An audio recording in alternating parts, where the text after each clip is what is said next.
I am Rachel, 31 years old, and I never imagined that the phone call informing me my life insurance policy had lapsed would reveal that my own sister had been secretly borrowing against it for 3 years. The insurance agent's words echoed through my mind as I sat in my Denver apartment, staring at the letter that would change everything I thought I knew about family loyalty. Sometimes the people closest to you are the ones who hurt you the most, and sometimes betrayal comes wrapped in desperation and justified by blood. The morning that shattered my world started like any other Tuesday. I was rushing around my one-bedroom apartment in downtown Denver, trying to get ready for my shift at Colorado General Hospital where I worked as a pediatric nurse. Before we jump back in, tell us where you're tuning in from, and if this story touches you, make sure you're subscribed, because tomorrow I've saved something extra special for you. My coffee maker was gurgling in the background while I searched for my favorite scrubs, the ones with tiny dinosaurs that always made the kids smile. I had pulled a double shift the night before in the NICU, and exhaustion clung to me like a second skin, but I loved my job too much to complain. My phone rang just as I was grabbing my keys, and I almost didn't answer when I saw it was an unknown number. Something made me pick up, maybe intuition, or maybe just the nurse in me that never ignored a call that might be important. The voice on the other end was professional but kind, belonging to someone named Margaret Chen from Pinnacle Life Insurance Company. Miss Patterson, I'm calling regarding your life insurance policy that appears to have lapsed due to non-payment. We wanted to give you an opportunity to reinstate it before the grace period expires completely. Her words hit me like a physical blow. I sank onto my couch, my keys clattering to the floor. I'm sorry, there must be some mistake, I said, my voice steady despite the confusion swirling in my head. I have automatic payments set up. The premiums come out of my checking account every month like clockwork. There was a pause, and I could hear Margaret typing on her computer. Miss Patterson, according to our records, you took out a loan against your policy's cash value approximately 3 years ago. The loan payments have not been made, and the interest has accumulated to the point where it now exceeds the policy's value, causing it to lapse. My blood ran cold. I never took out any loan. I've never borrowed against my life insurance. There has to be some kind of error in your system. Margaret's voice remained patient but firm. I have documentation here showing the loan application with your signature, dated March 15, 3 years ago. The initial loan amount was $50,000, and with accumulated interest, the balance is now approximately $68,000. I felt like I was falling through space. $50,000. A loan I never applied for, money I never received, signed with my name on documents I'd never seen. My hands began to shake as the implications settled in. Someone had stolen my identity, forged my signature, and destroyed the one financial safety net I'd worked so hard to maintain. I need to see those documents, I said, my voice barely above a whisper. Can you email them to me immediately? Of course, I'll send everything we have on file. Miss Patterson, if you're claiming this is fraudulent, you'll need to file a police report and work with our fraud department. This is a very serious matter. After hanging up, I sat in stunned silence, my mind racing through possibilities. Who had access to my personal information? Who knew about my life insurance policy? The list was disturbingly short. My parents had passed away in a car accident when I was 23, leaving me and my younger sister Emma to navigate adulthood without their guidance. Emma was the only family I had left, the only person who knew intimate details about my financial affairs. My laptop chimed with the email from Margaret, and with trembling fingers I opened the attachments. There it was, my signature on loan application documents, as clear as day. But as I studied it more closely, something felt off. The signature looked like mine, the loops and curves were similar, but there was something about the pressure, the slight tremor in certain letters that made me realize this wasn't my handwriting at all. Emma, my stomach lurched as the pieces began falling into place. Emma, who had been struggling financially for years. Emma, who had asked me for loans multiple times, which I'd given without question because she was my baby sister, and I would do anything for her. Emma, who had stayed with me for 2 months last summer when she was between apartments and had access to all my important documents. I thought back to that summer, remembering how Emma had been going through a particularly rough patch. She had just ended a toxic relationship with her boyfriend Marcus, lost her job at the marketing firm, and was battling what she called a temporary bout of depression. I had welcomed her with open arms, cleared out my spare room, and tried to provide the emotional support she needed while she got back on her feet. During those 2 months, Emma had helped me organize my home office, filed important documents, and even helped me update my address with various financial institutions when I had briefly considered moving to a different apartment. She had been so helpful, so grateful for my support, and I had trusted her completely. The thought that she might have used that trust to steal from me was almost too painful to contemplate. But the evidence was right there on my computer screen. The loan had been taken out just 3 months after Emma moved out of my apartment, right around the time she suddenly seemed to have money again. She had found a new place to live, bought a car, and started talking about launching her own freelance consulting business. I had been so proud of her apparent turnaround, so happy to see her regaining her confidence and independence. My phone buzzed with a text message, and my heart nearly stopped when I saw it was from Emma. "Hey sis, want to grab lunch today? I have some exciting news to share." The casual, cheerful tone felt like a slap in the face given what I had just discovered. How could she act so normal, so sisterly, when she had been systematically stealing from me for 3 years? I stared at the message for a long time, debating how to respond. Part of me wanted to call her immediately and demand an explanation, but another part of me, the more careful part that had learned to think before acting during my years as a nurse, told me to gather more information first. If I was going to confront Emma about this, I needed to be absolutely certain of my facts. Instead of responding to her text, I called my bank and asked to speak with someone about reviewing transactions on my accounts from the past 3 years. The customer service representative was helpful and agreed to email me detailed statements going back 36 months. I also called my employer's HR department to verify that my life insurance information hadn't been compromised through any data breaches. As I waited for the bank statements to arrive, I found myself pacing around my apartment, memories of the past few years playing through my mind like a movie reel. Emma's sudden financial recovery after that summer. The expensive purse she had carried to our last family gathering at Christmas. The weekend trip to Las Vegas she had taken with friends, posting pictures of expensive restaurants and hotel suites on social media. I had attributed her improved circumstances to her freelance work picking up, to her finally getting her life together after years of struggle. It had never occurred to me to question where the money was really coming from. Why would it? She was my sister, my only family, the person I trusted most in the world. The bank statements arrived within an hour, and I printed them out, spreading them across my kitchen table like a detective laying out evidence. What I found made my heart sink even further. Regular monthly payments to Pinnacle Life Insurance Company, just as I had expected, but also 3 large deposits that coincided almost exactly with Emma's supposed business successes. The first deposit, for $50,000, had been made 3 days after the loan was supposedly taken out against my policy. The second deposit, for $12,000, came 6 months later, around the time Emma had decided to lease a new BMW. The third deposit, for $8,000, had been made just 2 months ago, right before Emma had announced she was planning to put a down payment on a condo. The pattern was clear and devastating. Emma hadn't just stolen from me once, she had been systematically draining my life insurance policy for years, using the money to fund a lifestyle she couldn't otherwise afford. And she had done it all while maintaining the facade of a loving, grateful sister who valued our relationship above everything else.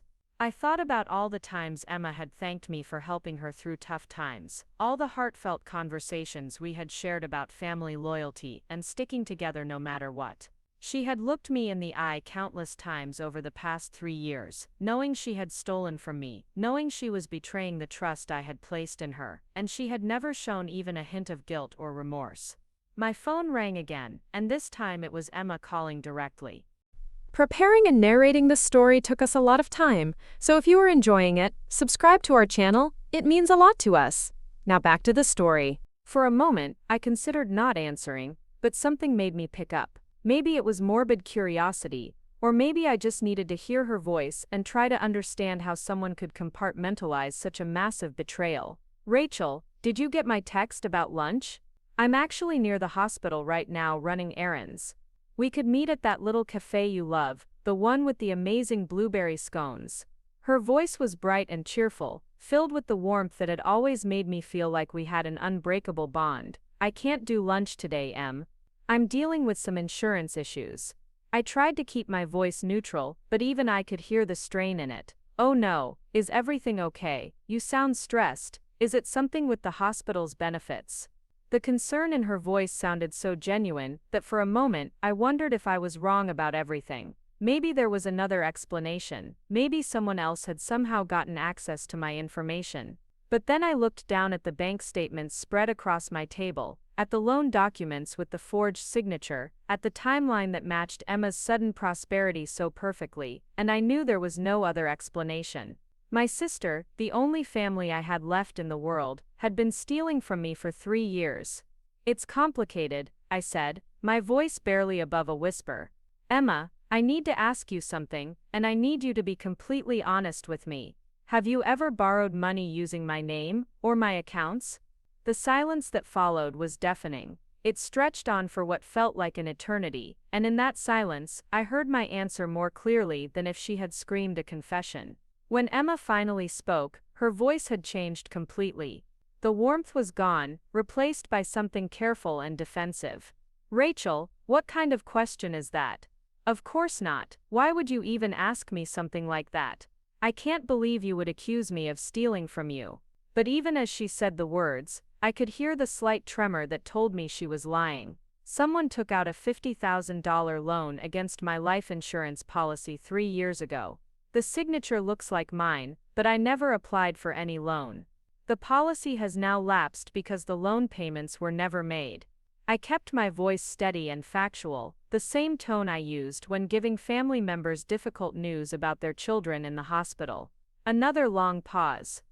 "That's terrible, Rachel. You should definitely file a police report. Identity theft is a serious crime. Do you have any idea who might have had access to your personal information?" The question hung in the air between us, loaded with implication. She was still trying to maintain her innocence, still playing the role of the concerned sister, but we both knew she was asking if I suspected her. The fact that she didn't seem surprised by the revelation, didn't ask for more details about how such a thing could have happened, told me everything I needed to know. "I'm going to figure this out, Emma. The insurance company is investigating, and I'm working with my bank to trace the money. Whoever did this left a paper trail, and they're going to be caught." I waited to see how she would respond to this implicit threat. "Good," she said quickly. "I hope they catch whoever did this to you. It's horrible that someone would take advantage of your trust like that. I know how hard you worked to build your financial security after Mom and Dad died."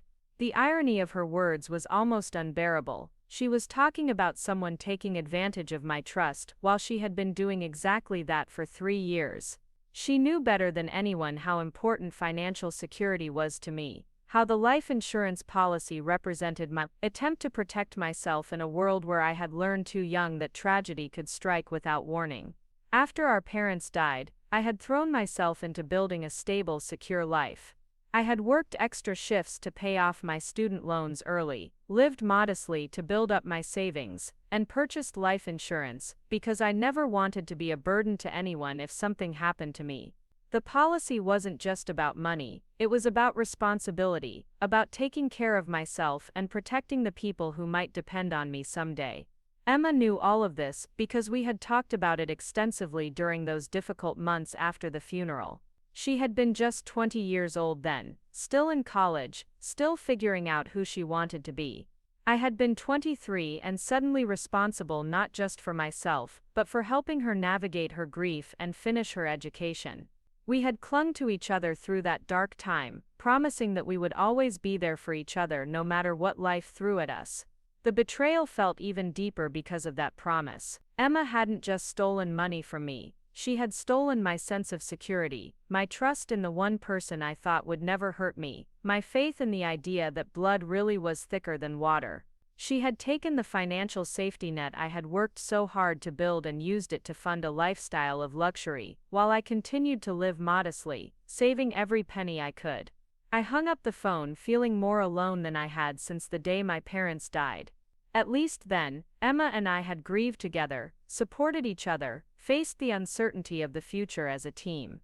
Now I was truly alone, betrayed by the one person I had trusted above all others, facing the reality that the family I thought I had was largely an illusion.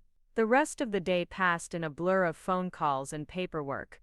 I filed a police report for identity theft, contacted the fraud department at Pinnacle Life Insurance, and began the process of gathering documentation to prove that the loan had been taken out without my knowledge or consent. Each conversation was exhausting, requiring me to relive the betrayal over and over again, while maintaining enough composure to provide clear factual information. By evening, I was emotionally drained, but also filled with a growing sense of determination. Emma might have thought she could get away with this because I loved her, because family loyalty would prevent me from taking action against her. She was wrong. Love didn't mean accepting abuse, and family didn't mean being a doormat for someone else's greed and entitlement. I sat at my kitchen table, surrounded by printouts and legal documents, and began building my case. The evidence was overwhelming once I knew what to look for. The timeline, the forged signatures, the bank deposits that coincided perfectly with the loan disbursements. Emma had been careless in her deception, probably because she never imagined I would discover what she had done. As I worked, my phone buzzed repeatedly with text messages from Emma. "Are you okay? You seemed really upset earlier. I'm worried about you. This identity theft thing must be so stressful. Want me to come over? I could bring dinner, and we could talk about it."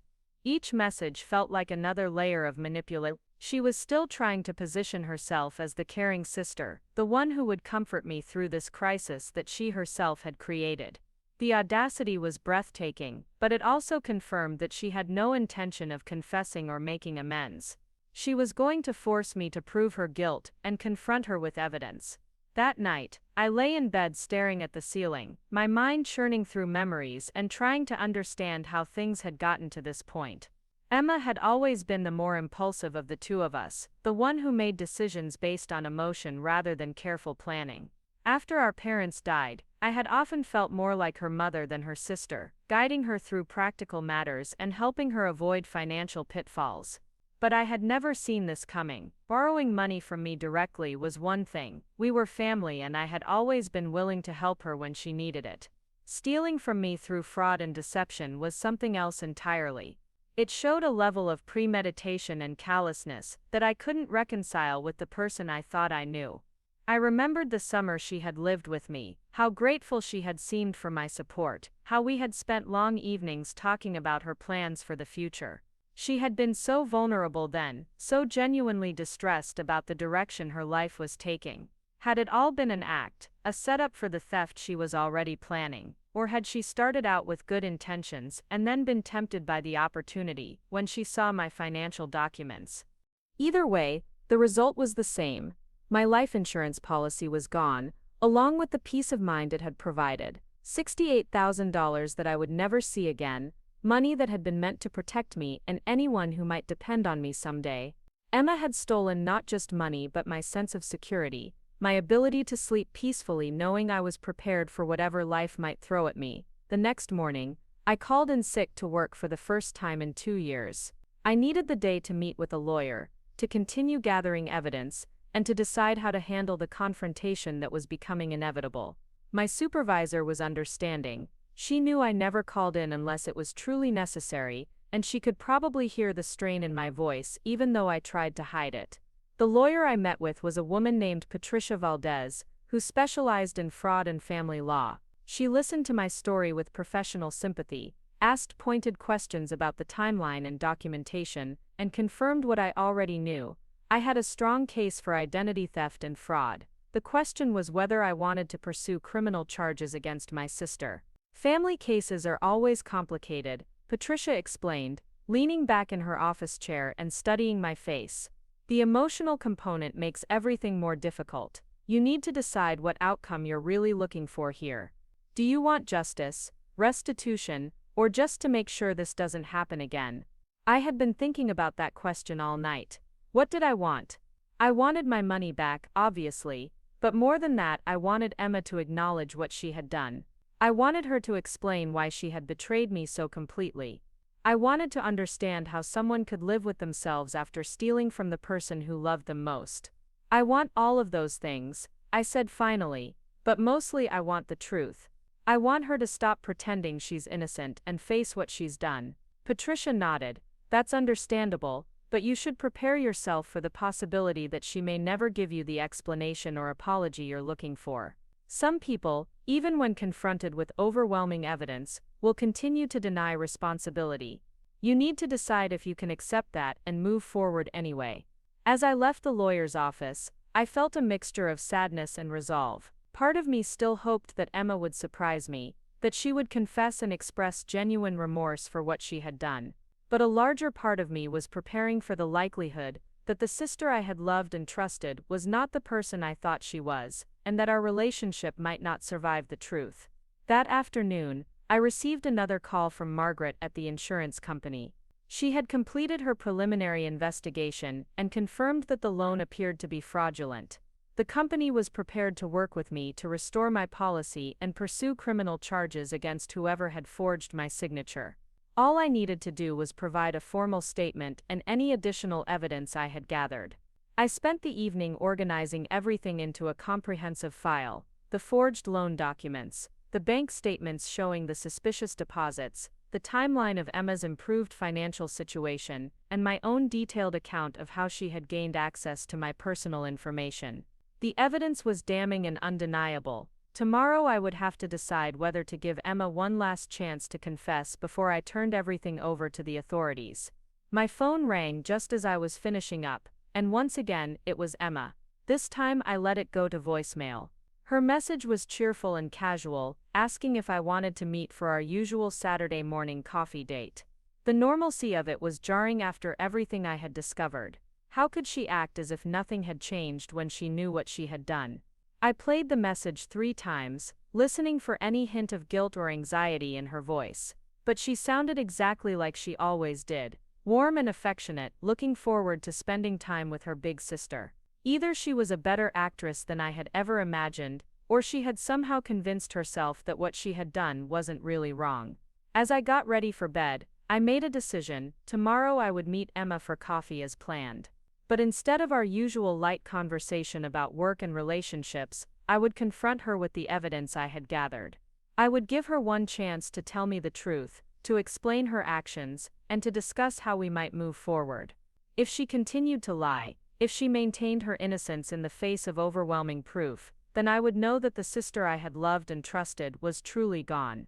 And I would do what I needed to do to protect myself and seek justice, even if it meant losing the only family I had left in the world. Saturday morning arrived with the kind of crisp autumn air that usually made me feel optimistic about the day ahead. Instead, I felt like I was walking to my own execution as I made my way to Grind Coffee, the little shop on 16th Street where Emma and I had been meeting for weekend coffee dates for the past 4 years. My hands shook as I ordered my usual vanilla latte, and I had to steady myself against the counter while I waited. Emma was already seated at our regular table by the window, scrolling through her phone with a smile on her face. She looked radiant in an expensive-looking cream sweater that I had never seen before, her blonde hair perfectly styled, her nails recently manicured. The sight of her apparent prosperity, knowing now where the money had come from, made my stomach turn. She looked up as I approached, and her face lit up with genuine-seeming joy. "Rachel, you look tired, sweetie. Are you getting enough sleep? I know how crazy things get at the hospital." She stood to give me a hug, the same warm embrace we had shared countless times before, but now it felt like being embraced by a stranger. "I've had a lot on my mind lately," I said, settling into the chair across from her and setting down the manila folder I had brought with me. Emma's eyes flicked to the folder for just a moment before returning to my face, but in that brief glance, I saw something that might have been recognition or fear. "Is this about that insurance thing you mentioned yesterday? I've been thinking about it all night, trying to figure out who could have done something so awful to you." She reached across the table to squeeze my hand, and I had to resist the urge to pull away. "Have the police found any leads?" I studied her face, searching for any crack in the facade, any sign that she was struggling with guilt or preparing to confess. But Emma had always been good at projecting confidence, even when she was falling apart inside. During her worst breakup 2 years ago, she had managed to seem completely fine in public while crying herself to sleep every night in private. The investigation is progressing, I said carefully. The insurance company has been very thorough in reviewing the documentation. They've traced the money trail quite extensively. Something flickered in Emma's eyes, but she maintained her concerned expression. That's good. I hope they catch whoever did this quickly. It must be so violating to have someone steal your identity like that. The word violating hung in the air between us. She was right, it was violating in ways I was still trying to process. But hearing her use that word while knowing she was the one who had violated my trust felt like another twist of the knife. I opened the manila folder and spread the first set of documents across the small table. Emma's coffee cup froze halfway to her lips as she saw the loan application with the forged signature, the bank statements, the timeline I had carefully constructed showing the correlation between the loan disbursements and her financial improvements. "Emma," I said softly, my voice barely audible over the ambient noise of the coffee shop. "I know it was you." For a long moment she didn't move. She sat perfectly still, staring at the documents spread across the table, her face cycling through a series of micro-expressions too quick for me to fully interpret. When she finally looked up at me, her eyes were different. The warmth was gone, replaced by something calculating and defensive. "I don't know what you're implying, Rachel, but I don't appreciate the accusation." Her voice was steady, but I could hear the tremor underneath.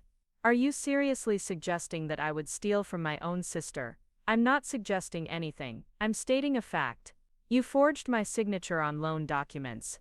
You stole $50,000 from my life insurance policy. And you've been lying to me about it for 3 years. I kept my voice level and factual, the way Patricia Valdez had coached me to do. Emma pushed back from the table slightly, shaking her head with what appeared to be genuine disbelief. "This is insane, Rachel. I can't believe you would accuse me of something like this. We're family. We're all each other has left." "That's exactly what makes it so devastating," I replied.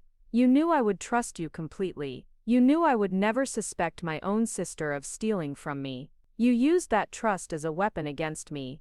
She stood up abruptly, her chair scraping against the hardwood floor. Several other customers looked in our direction, drawn by the sudden movement and the tension that was becoming palpable in our corner of the coffee shop. "I'm not going to sit here and listen to these accusations," she said, her voice rising slightly. "I don't know what kind of evidence you think you have, but you're wrong. I would never hurt you like that." But she didn't leave. Instead, she sat back down, her hands visibly trembling now as she reached for her coffee cup. The fact that she stayed told me everything I needed to know. If she were truly innocent, she would have stormed out in righteous indignation. Instead, she was staying to find out how much I knew, how strong my case was, whether there was still a way to talk her way out of this. "The signature analysis will prove it's not mine," I continued, pulling out the enlarged copies of the forged documents that Patricia had suggested I prepare. "But even if it were perfect, the timeline tells the whole story. The loan was taken out 3 months after you moved out of my apartment, right when you suddenly had money again. The deposit into your account happened 3 days after the insurance company disbursed the loan funds." Emma stared at the timeline, her face growing paler with each detail I recited. "That's all circumstantial," she said weakly. "Correlation doesn't prove causation. You should know that with your medical background." "You're right," I agreed. "Correlation doesn't prove causation, but when you combine it with the forged signature, your access to my personal documents during the summer you lived with me, and the fact that you're the only person who knew about my life insurance policy, it becomes pretty compelling evidence." I pulled out another set of documents, these ones showing Emma's bank records that I had obtained through Patricia's investigative contacts. "These are your bank statements from the past 3 years. Notice the large deposits that coincide exactly with the loan disbursements. Notice how they're followed immediately by major purchases and lifestyle improvements." Emma's facade finally began to crack. Her hands were shaking visibly now, and I could see tears forming in her eyes. But whether they were tears of guilt, fear, or self-pity, I couldn't tell. "Rachel," she said, her voice barely above a whisper, "you don't understand. I was desperate. I was going to pay it back." The partial confession hit me like a physical blow. even though I had been expecting it. Part of me had still hoped against all evidence that there was some other explanation. Hearing her admit to it, even obliquely, made the betrayal feel fresh and raw all over again. "You were going to pay back $68,000 on your freelance income?" I asked, my voice harder than I intended. "Or were you planning to take out more loans against policies I don't even know about?" She flinched at the harshness in my tone. "It wasn't supposed to be that much. I only borrowed $50,000 initially. I didn't realize how quickly the interest would compound." "You didn't realize because you never made any payments toward the loan. You spent the money and ignored the consequences, letting my policy lapse while you bought cars and took vacations and lived a lifestyle you couldn't afford." Emma buried her face in her hands, and I could see her shoulders shaking. "I was in such a bad place, Rachel. After Marcus and I broke up, after I lost my job, I felt like my whole life was falling apart. I saw an opportunity to give myself a fresh start, and I took it. I told myself I would pay it back before you ever found out." "You had a fresh start," I said, my voice breaking slightly despite my efforts to stay composed. "You were living in my apartment rent-free. I was helping you with groceries, giving you emotional support, connecting you with job opportunities. You had everything you needed to rebuild your life legitimately." "But it wasn't enough," she said, looking up at me with red-rimmed eyes. "I couldn't stand being the failure sister anymore. I couldn't stand watching you succeed at everything while I struggled with the most basic parts of adult life. I wanted to feel successful too. I wanted to feel like I was worth something." The explanation hit me harder than I expected because I recognized the pain behind it. After our parents died, I had thrown myself into building a stable, successful life partly as a way of coping with grief, but also as a way of proving that their deaths hadn't broken us.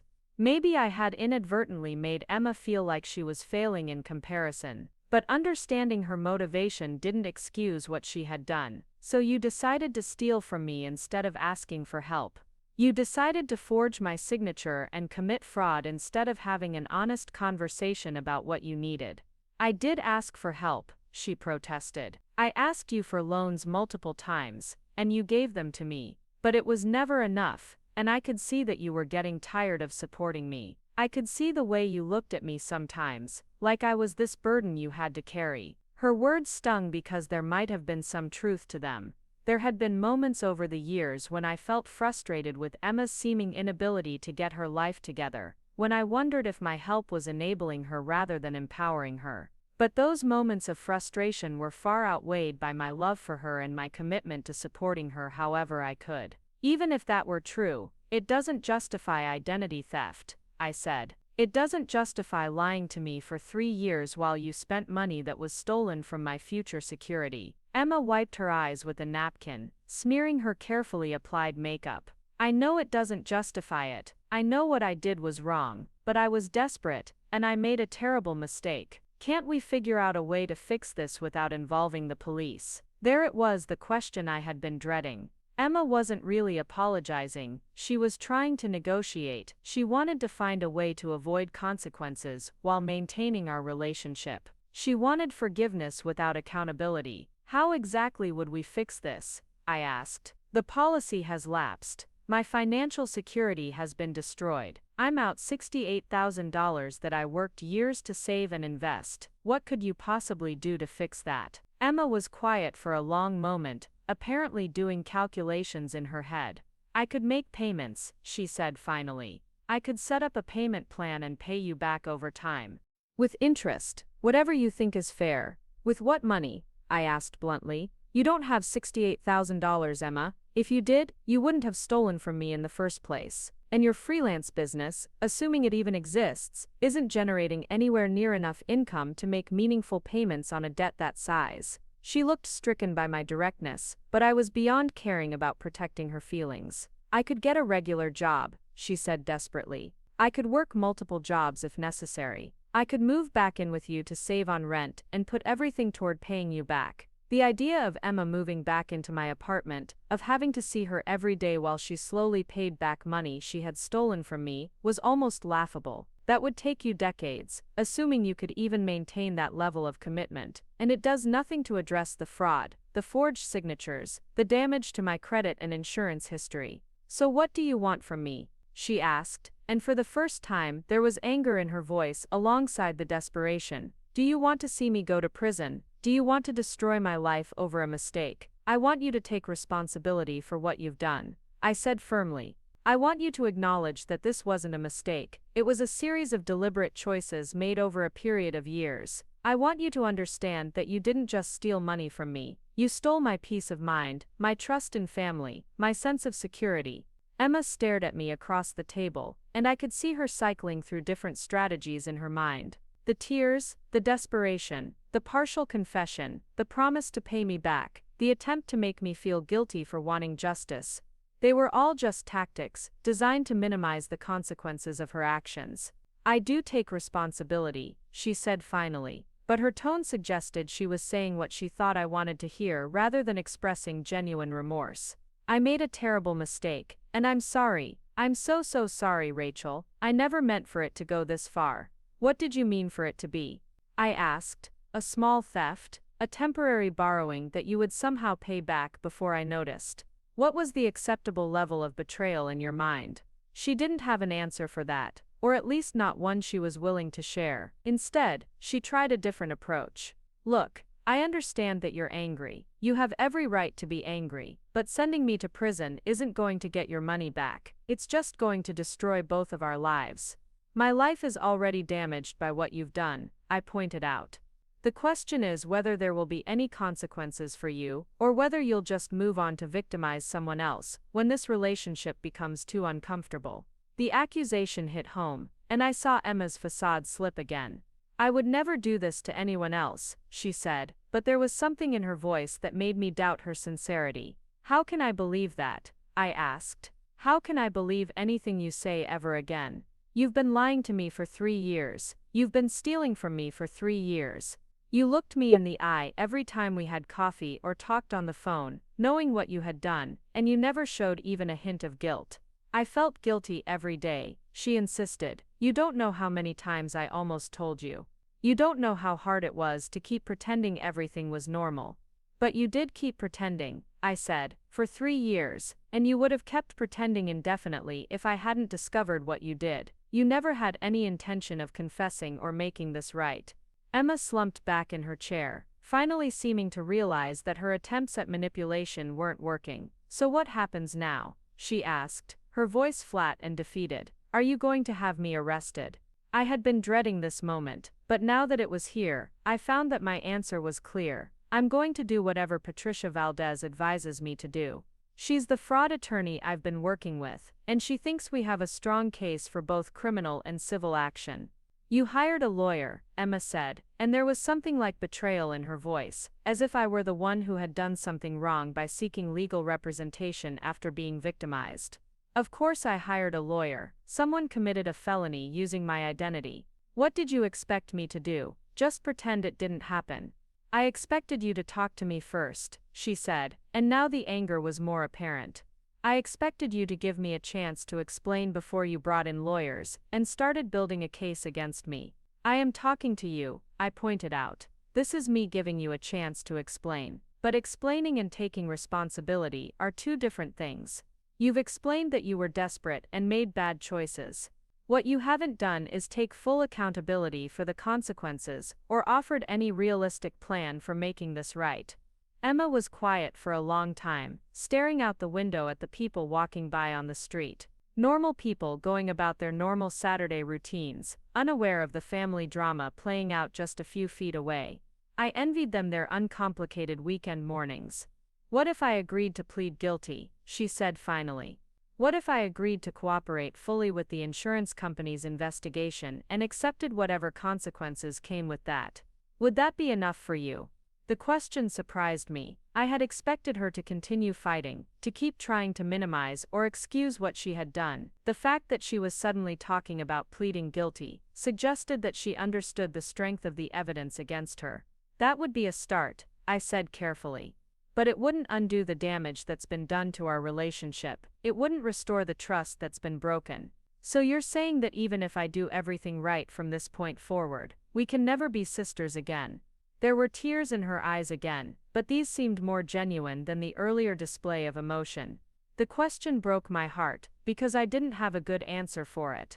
Part of me still loved the sister I thought I knew, the vulnerable young woman who had clung to me after our parents died, who had shared my grief and my determination to build a new life from the ashes of tragedy. But that sister might have been largely a fiction, a role Emma had played to gain my trust and support. I don't know, I said honestly. I want to believe that we can rebuild some kind of relationship, but I don't know what that would look like. I don't know how to trust someone who has been systematically deceiving me for years. Emma nodded slowly, seeming to accept the uncertainty of our future relationship. I understand. I know I've destroyed something that can't be easily repaired, but I want you to know that I do love you, Rachel. Even though I've done a terrible job of showing it, you're the most important person in my life. If that were true, you wouldn't have been able to steal from me, I said quietly. Love doesn't justify theft, but it should prevent it.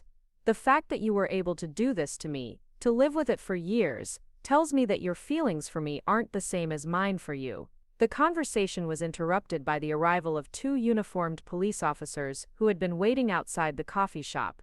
I had arranged for them to be there as backup, in case Emma became violent or tried to flee when confronted with the evidence.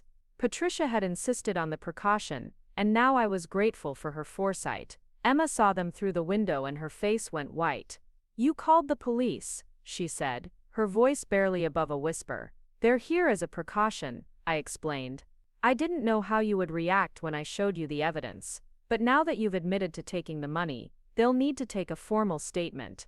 "I didn't admit to anything," Emma said quickly, but we both knew that wasn't true. Her partial confession, combined with her emotional reaction to being confronted with the evidence, would be more than enough for the authorities to move forward. One of the officers entered the coffee shop and approached our table. He was an older man with kind eyes who spoke in a gentle, professional tone. "Miss Patterson, I'm Officer Martinez. We've been waiting outside as requested. Is everything under control here?" "Yes," I said, standing up and gathering the documents spread across the table. "Collins has acknowledged taking out fraudulent loans against my life insurance policy. She's indicated that she's willing to cooperate with the investigation." Emma looked up at Officer Martinez with desperate eyes. "I want to call a lawyer," she said. "I'm not saying anything else without legal representation." "That's your right," Officer Martinez confirmed. "But I do need to ask you to come with us for formal questioning. You're not under arrest at this time, but we need to get your statement about these allegations." As Emma gathered her purse and prepared to leave with the police, she turned to me one last time. "Rachel, I'm sorry. I know that doesn't fix anything, but I need you to know that I'm truly sorry for what I've done." I looked at her, this person who had been the most important relationship in my adult life, and felt a complex mixture of love, anger, disappointment and grief. "I believe that you're sorry, Emma. I'm just not sure if you're sorry for what you did or sorry that you got caught." She didn't have an answer for that, and maybe there wasn't one.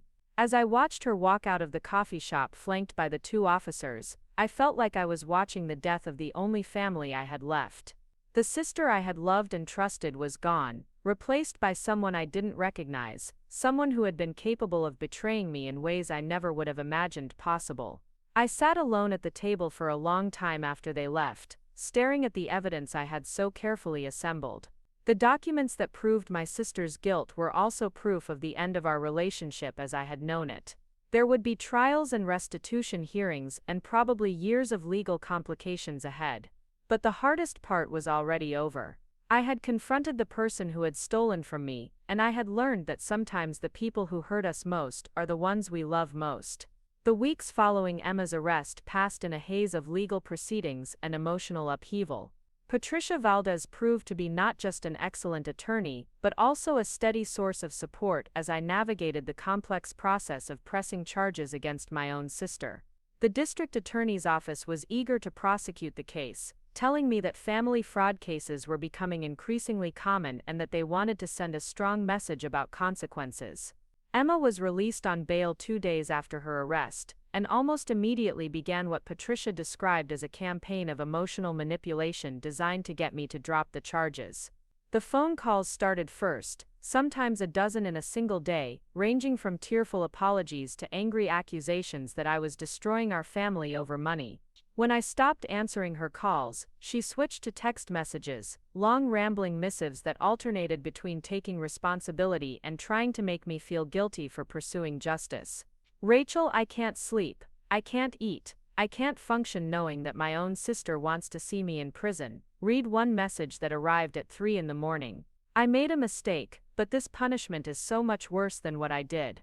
Please, can we talk about this like family instead of enemies? The messages revealed exactly what I had suspected during our confrontation at the coffee shop. Emma still didn't understand that what she had done constituted a serious crime rather than a family disagreement that could be resolved through negotiation. She seemed to believe that because we were related, normal consequences shouldn't apply to her actions. Patricia advised me to save all the messages but not to respond to them. She's creating evidence of her attempts to interfere with the legal process, she explained during one of our weekly meetings. Every time she tries to contact you to discuss the case, she's potentially committing another crime. Let her lawyer handle all communication from now on. Emma's lawyer turned out to be a public defender named Margaret Chen, a young man who seemed overwhelmed by his caseload and unprepared for the complexity of financial fraud. During our first formal meeting to discuss a potential plea agreement, he spent most of the time trying to convince me that sending Emma to prison would serve no useful purpose. Your sister has no prior criminal history, he argued, shuffling through a thin file that suggested he had spent minimal time preparing for the meeting. She's expressed remorse for her actions and is willing to make restitution. Wouldn't it be better for everyone if we could work out some kind of payment plan rather than involving the criminal justice system? Patricia's response was swift and decisive. Mr. Chen, your client committed identity theft and fraud totaling nearly $70,000. She maintained this deception for 3 years while continuing to steal from my client. This isn't a case of someone making a desperate one-time mistake. This is a pattern of criminal behavior that requires significant consequences. The meeting deteriorated from there, with Margaret Chen growing increasingly defensive about his client's actions while Patricia calmly laid out the strength of our evidence. Bank records, handwriting analysis, timeline documentation, and Emma's own partial confession created an overwhelming case that would be nearly impossible to defend at trial. Your client needs to understand that she's facing serious felony charges, Patricia continued. Identity theft alone carries a potential sentence of 5 years in state prison, and that's before we consider the fraud charges and the potential for federal involvement given the interstate nature of the insurance company. A plea agreement might reduce that exposure, but only if she's prepared to accept full responsibility and make meaningful restitution. After that meeting, Emma's attempts to contact me became more desperate. She started showing up at my apartment building, waiting in the lobby until I returned from work, trying to corner me in conversations I didn't want to have. The first time it happened, I was so shocked to see her that I almost agreed to talk, but Patricia's advice echoed in my mind, and I simply walked past her to the elevator. Rachel, please, she called after me. 5 minutes, just give me 5 minutes to explain what I'm going through. They want to send me to prison for 5 years. 5 years of my life for a mistake I'm trying to fix. I turned back to look at her, this person who had once been the most important relationship in my world, and felt a complicated mixture of pity and anger. She looked terrible, thin and pale with dark circles under her eyes that suggested she wasn't sleeping. But even her obvious distress couldn't erase what she had done or her continued refusal to truly accept responsibility for it. Emma, you need to talk to your lawyer, not to me, I said as the elevator doors opened. I can't discuss this case with you. This isn't about the case, she said desperately. This is about us. This is about our family. I know I hurt you, but we're all each other has left. Don't you remember how we supported each other after Mom and Dad died? Don't those years mean anything to you? The question hit harder than I wanted to admit because those years did mean something to me. They meant everything, which was exactly why her betrayal felt so devastating. Those years mean everything to me, I said quietly. That's why what you did is so unforgivable. You took the trust we built during the worst time in our lives and you weaponized it against me. After that encounter, I hired a security company to monitor the building and ensure that Emma couldn't access the lobby without my permission. It felt like a drastic step, but Patricia assured me that it was necessary to protect both my physical safety and the integrity of the legal case. The criminal proceedings moved forward with bureaucratic efficiency. Emma's lawyer filed several motions attempting to suppress evidence or dismiss charges, but none of them had merit given the overwhelming documentation of her crimes. The handwriting analysis came back confirming that the signatures on the loan documents were forgeries, and the insurance company's internal investigation revealed that Emma had attempted to take out additional loans that were rejected due to policy limitations. During this time, I found myself struggling with unexpected emotions. Despite everything Emma had done, despite the evidence of her systematic deception, I still felt protective of her when I learned about the potential prison sentence. The idea of my younger sister, the person I had helped raise after our parents died, spending years in a state correctional facility was almost unbearable. I discussed these conflicted feelings with Dr. Sarah Williams, a therapist Patricia had recommended who specialized in helping victims of financial crimes committed by family members. It's completely normal to feel torn about pursuing justice against someone you love, she assured me during one of our sessions. The fact that you're experiencing this conflict doesn't mean you're making the wrong choice. It means you're human. Dr. Williams helped me understand that Emma's manipulation tactics were designed specifically to exploit the love and loyalty I felt for her. Family members who commit financial crimes often use emotional manipulation as their primary defense strategy, she explained. They're counting on your love for them to override your need for justice and accountability. This insight proved crucial when Emma made one final attempt to convince me to drop the charges. She convinced our elderly neighbor Mrs. Rodriguez, who had known us since childhood, to act as an intermediary. Mrs. Rodriguez called me one evening, her voice heavy with concern and disappointment. "Mija, I don't understand what's happening between you girls," she said. "Emma came to see me today, crying so hard she could barely speak. She says you're trying to send her to prison over money. I know your parents, God rest their souls, wouldn't want to see their daughters destroying each other like this." The conversation was painful because Mrs. Rodriguez's concern was genuine, and her memories of my parents were treasured connections to a time when our family had been intact and loving. But I also recognized Emma's manipulation in involving someone whose opinion mattered to me, someone who didn't understand the full scope of what had happened. "Mrs. Rodriguez, I understand this is confusing from the outside," I said carefully. "But Emma didn't just borrow money from me. She stole my identity, forged my signature on legal documents, and committed fraud that could have destroyed my financial future. This isn't about money, it's about serious crimes that have consequences." The conversation continued for nearly an hour, with Mrs. Rodriguez alternately expressing sympathy for my situation and pleading for me to find forgiveness for Emma. By the end, I felt emotionally drained but also more certain than ever that I was making the right choice. Emma's willingness to manipulate even our elderly neighbor into pressuring me showed that she still hadn't accepted responsibility for her actions.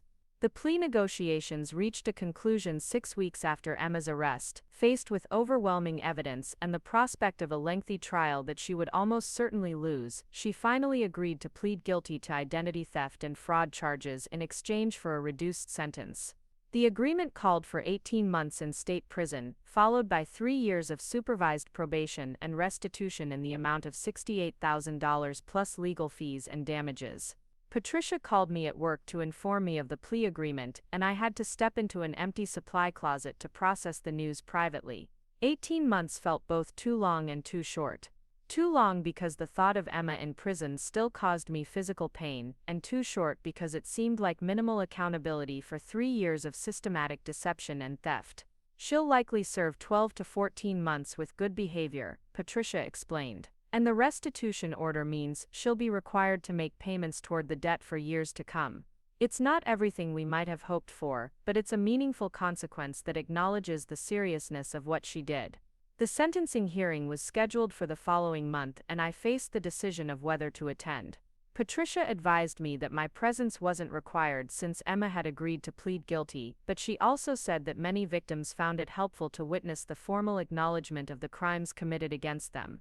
I ultimately decided to attend, not because I wanted to see Emma sentenced, but because I needed closure. The hearing would represent the formal end of the legal process and the beginning of whatever came next for both of us. The courthouse was smaller and more intimate than I had expected, with worn wooden benches and fluorescent lighting that made everyone look pale and tired. Emma sat at the defendant's table next to Margaret Chen, wearing a conservative navy dress that made her look younger and more vulnerable than her 28 years. She had lost weight during the weeks since her arrest, and the stress of the legal proceedings showed in every line of her face. When the judge asked if she understood the charges against her and whether she was pleading guilty voluntarily, Emma's voice was barely audible as she responded, "Yes, Your Honor," to each question. The formal recitation of her crimes, read aloud in the sterile language of legal documents, somehow made them seem both more serious and more surreal. The defendant unlawfully obtained personal identifying information belonging to her sister and used that information to forge signatures on loan documents totaling $50,000, with accumulated interest and fees bringing the total loss to approximately $68,000. The prosecutor read from his prepared statement, "This criminal activity continued over a period of 3 years and represents a serious violation of trust and family relationships." When it came time for Emma to make a statement before sentencing, she stood slowly and addressed the judge in a voice that shook with emotion. "Your Honor, I want to acknowledge that what I did was wrong, and that I've hurt someone who trusted me completely. My sister Rachel has been the most important person in my life since our parents died, and I betrayed that relationship in the worst possible way. I can't undo what I've done, but I accept full responsibility for my actions and I'm committed to making whatever restitution is possible." It was the first time Emma had made a truly unqualified apology, without excuses or attempts to minimize her actions. As I listened to her words, I felt a complex mixture of relief, sadness, and something that might have been the beginning of forgiveness. Not forgiveness for what she had done, which would take much longer to process, but forgiveness for who she was, a flawed person who had made terrible choices but who was still in some fundamental way, the sister I had loved. The judge sentenced Emma to 18 months in state prison as agreed upon in the plea negotiations, with eligibility for early release after 12 months if she completed prison educational programs and maintained good behavior. She was also ordered to pay restitution in monthly installments beginning immediately upon her release, with the payments supervised by the probation department. As the bailiff led Emma away, she turned to look at me one last time. Our eyes met across the courtroom, and in that moment, I saw not the manipulative person who had tried to escape consequences for her crimes, but the broken young woman who had been overwhelmed by desperation and made destructive choices. I didn't know what our relationship would look like when she was released from prison, if we would have any relationship at all, but for the first time in months, I felt like there might be a possibility of healing. Emma began serving her sentence at the Colorado Women's Correctional Facility 3 weeks later. I didn't visit her during her first month there, needing time to process everything that had happened and to focus on rebuilding my own financial security. The insurance company had agreed to restore my life insurance policy once the criminal case was resolved, and I was working with a financial advisor to repair the damage Emma's crimes had caused to my credit and long-term planning. But after 6 weeks, I received a letter from Emma that was different from all the previous attempts at communication. It was short, handwritten on prison stationery, and contained no requests for help or attempts at manipulation. Instead, it was simply an acknowledgement of what she had done, and an expression of genuine remorse. "Rachel, I know you probably don't want to hear from me, and I understand if you throw this letter away without reading it. I'm not writing to ask for anything, or to try to make you feel sorry for me. I'm writing because I need you to know that I finally understand what I took from you. It wasn't just money, it was your sense of security and your ability to trust the people closest to you. I can't give those things back to you, but I want you to know that I see the full scope of what I destroyed. I love you and I'm sorry." Emma, the letter made me cry for the first time since the night I learned about the insurance fraud. Not tears of anger or betrayal, but tears of grief for what we had lost and cautious hope for what we might someday be able to rebuild. I didn't write back immediately, but I kept the letter, and eventually, after several more months had passed, I began to consider the possibility that Emma's time in prison might actually help her develop the self-awareness and accountability that had been missing from her previous apologies. Today, Emma has been released from prison and is living in a halfway house while she completes her probation. We've exchanged a few letters and had one brief phone conversation that was awkward but civil. She's working 2 part-time jobs to make her restitution payments and has expressed interest in pursuing a degree in social work, saying that her experience with the consequences of bad choices has made her want to help other people avoid similar mistakes. I don't know if we'll ever have a close relationship again. The trust that was broken may be too fundamental to fully repair. But I've learned that forgiveness doesn't require forgetting, and healing doesn't require returning to the way things were before. Sometimes the greatest act of love is holding someone accountable for their actions, even when that accountability is painful for everyone involved. The money Emma stole from me has been partially repaid through her monthly restitution payments, and the insurance policy has been restored with additional protections against future fraud. More importantly, I've rebuilt my sense of security through my own efforts rather than depending on anyone else to protect it. I've learned that family loyalty shouldn't mean accepting abuse, and that sometimes the most loving thing you can do for someone is refuse to enable their destructive behavior. Emma and I may never be the sisters we once were, but we might someday become something new, a relationship built on honesty and accountability rather than blind trust and enabling. That possibility, tentative and uncertain as it is, feels like enough for now. 2 years have passed since Emma's release from prison, and our relationship has evolved into something I never could have imagined during those dark months of legal proceedings and broken trust. It's not the sisterhood we once had, but it's something more honest, more resilient, and ultimately more valuable than what came before. The transformation didn't happen overnight. For months after her release, our interactions were stilted and careful, weighed down by the history of betrayal and the uncertainty of whether genuine change was possible. Emma lived in the halfway house for 6 months, working her 2 part-time jobs and attending mandatory counseling sessions while making her monthly restitution payments to me with religious consistency. The first real breakthrough came during an unexpected encounter at the grocery store near my apartment. I was picking up prescriptions from the pharmacy when I spotted Emma in the produce section, carefully examining apples with the focused attention of someone working within a strict budget. She looked different than I remembered, more grounded somehow, less concerned with projecting an image of success than with the practical business of daily life. When she saw me, her first instinct seemed to be to avoid eye contact and hurry away, but something made her change course and approach me instead. "Rachel," she said quietly, "I know you probably don't want to run into me like this, but I wanted you to know that I got accepted into the community college program. I start classes next month." The news surprised me because Emma had always struggled with follow-through on her plans and commitments, but there was something different in her voice, a quiet determination that suggested this wasn't another impulsive decision she would abandon when it became difficult. "That's good news," I said, and meant it. "What are you planning to study?" "Social work, like I mentioned in my letters. The program has a specialization in financial counseling for people who've made mistakes with money. I figure my experience with poor financial decisions might actually be useful for helping other people avoid similar problems." The irony of Emma using her criminal history as a qualification for helping others wasn't lost on me, but there was something compelling about the idea of transforming her destructive choices into something constructive. For the first time since learning about the insurance fraud, I felt a flicker of pride in something Emma was doing. We talked for a few more minutes, an awkward but civil conversation that felt like a tentative step toward something resembling normal family interaction.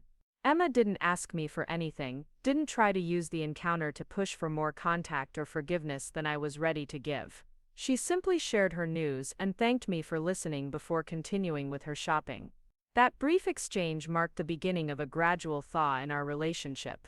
Over the following months, we began exchanging texts occasionally, usually about practical matters like Emma's restitution payments or updates on her school progress.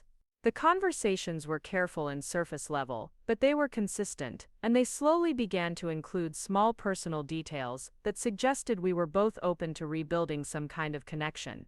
The real test came when Emma completed her first semester of college with a perfect grade point average and called to share the news.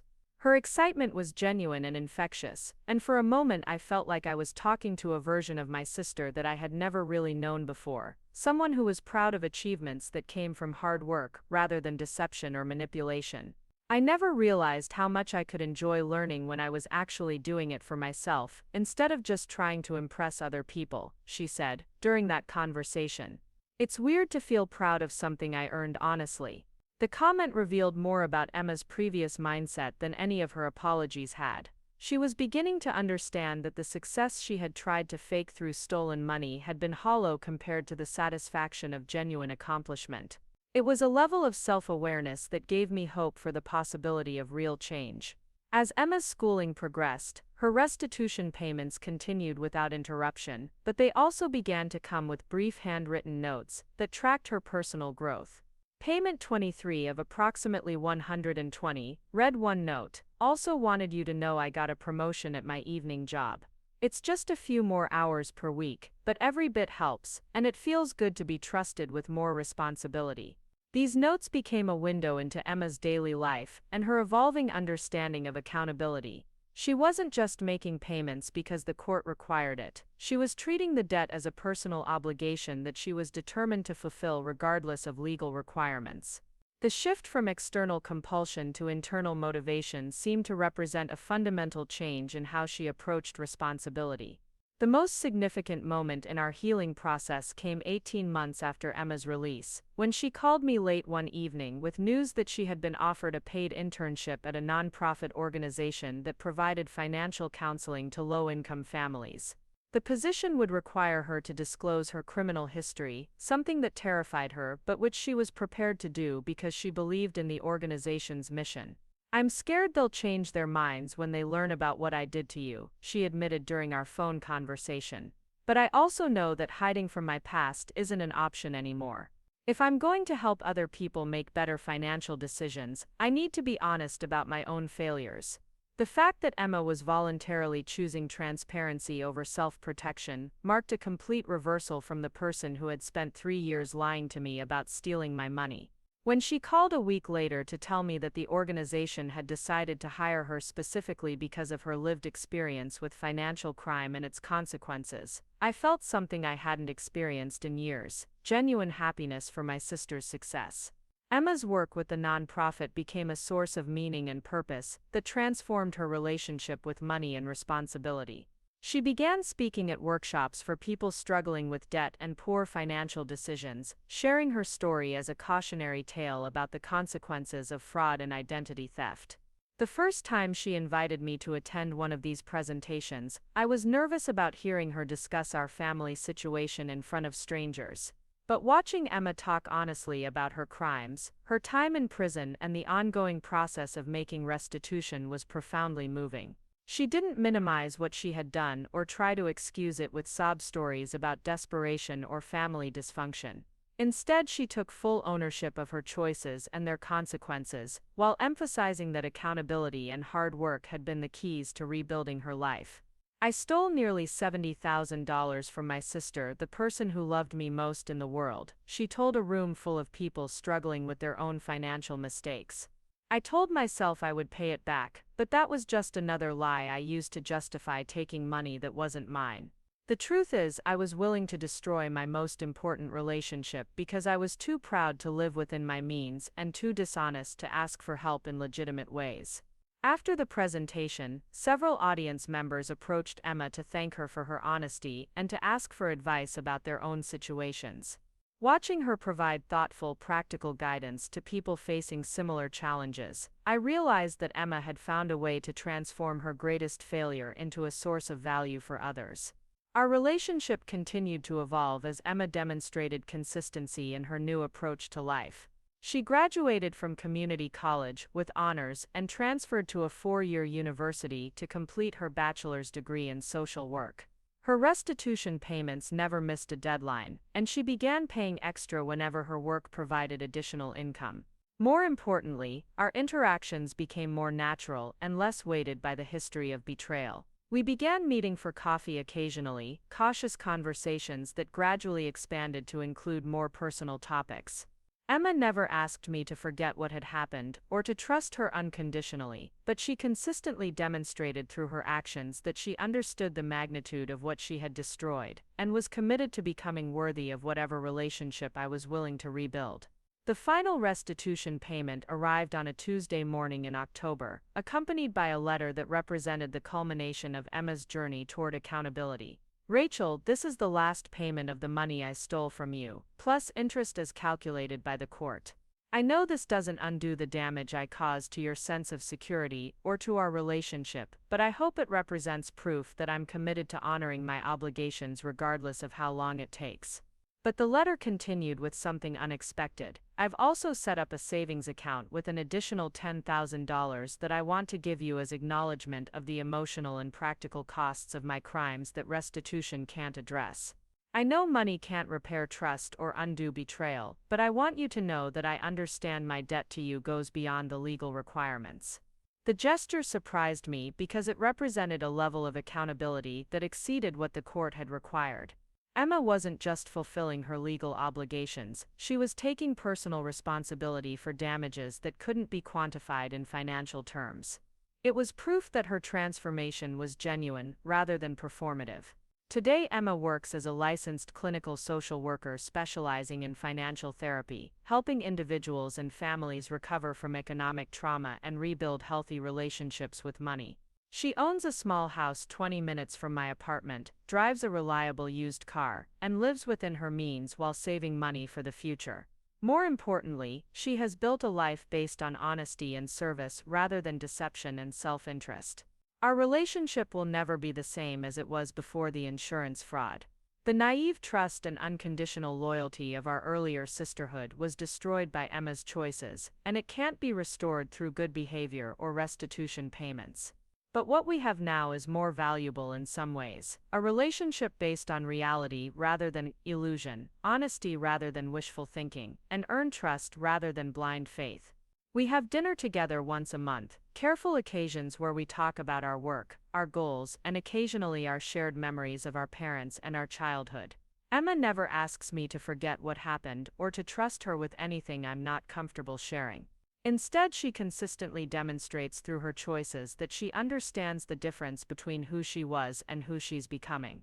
Sometimes people ask me if I regret pursuing criminal charges against my sister, if I think sending her to prison was too harsh a consequence for a family matter. The answer is always no. Emma needed consequences severe enough to force her to confront the magnitude of her destructive behavior. Without the legal accountability, she might have continued making excuses and minimizing her actions rather than doing the difficult work of genuine change. The prison sentence wasn't punishment for its own sake. It was the catalyst that forced Emma to rebuild her life from the ground up, this time on a foundation of honesty and accountability, rather than deception and entitlement. The sister I have now is someone I can respect and potentially trust again, not because she's perfect, but because she's proven capable of learning from catastrophic mistakes and committing to consistent positive change. Financial betrayal by family members is one of the most devastating experiences a person can endure, because it attacks both your economic security and your faith in the people closest to you. Recovery requires not just rebuilding your finances, but reconstructing your ability to trust and maintain relationships. Sometimes that means accepting that certain relationships can't be repaired. But sometimes, if both people are willing to do the difficult work, it means building something new from the wreckage of what was destroyed. Emma and I will never have the relationship we once did, but we have something more honest and more resilient. We have proven that accountability and genuine change can create possibilities for healing that seemed impossible during the darkest moments of betrayal. Not every family story ends with reconciliation, and not every betrayal leads to growth, but ours did, and that feels like a gift neither of us expected to receive. Up next, you've got 2 more standout stories right on your screen. If this one hit the mark, you won't want to pass these up. Just click and check them out.